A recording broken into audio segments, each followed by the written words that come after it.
মানুষ বলে ঘর মানে চার দেয়াল আর ছাদ, কিন্তু আমার কাছে ঘর মানে সবসময় দুইটা মুখ, আমার বাবা আর আমার মা।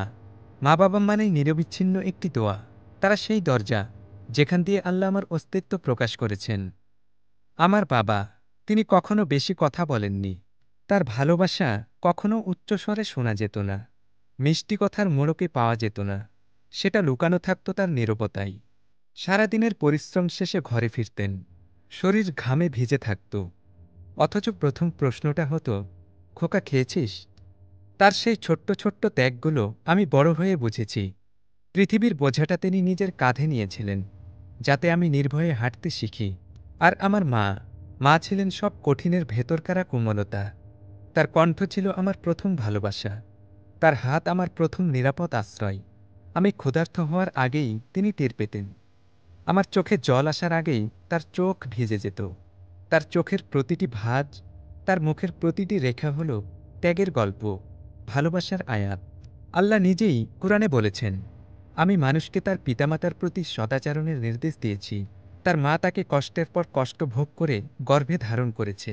তুমি আমার প্রতি কৃতজ্ঞ হও, কিন্তু তোমার পিতামাতার প্রতিও। রাসূল সাল্লাল্লাহু আলাইহি ওয়াসাল্লাম বলেছেন, জান্নাত মায়েদের পায়ের নিচে। একদিন এক সাহাবী জিজ্ঞেস করলেন, আমার সদাচরণের সবচেয়ে বেশি হকদার কে? রাসূল সাল্লাল্লাহু আলাইহি ওয়াসাল্লাম বললেন, তোমার মা। তিনি আবার জিজ্ঞেস করলেন, তারপর কে?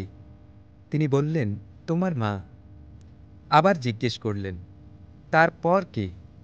তিনি বললেন, তোমার মা। অবশেষে বললেন, তারপর তোমার বাবা। কিন্তু সময় কারো জন্য থেমে থাকে না।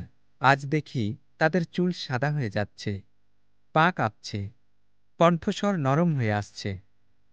একদিন আমি মা বলে ডাকব, কিন্তু কোনো উত্তর আসবে না।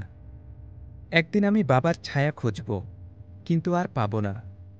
এই চিন্তা আমাকে ভেঙে দেয়, কারণ আমি যত বড়ই হই না কেন, আমি তাদের কাছে সব সময়ই সন্তান। আর বাবা মা ছাড়া আমি কে?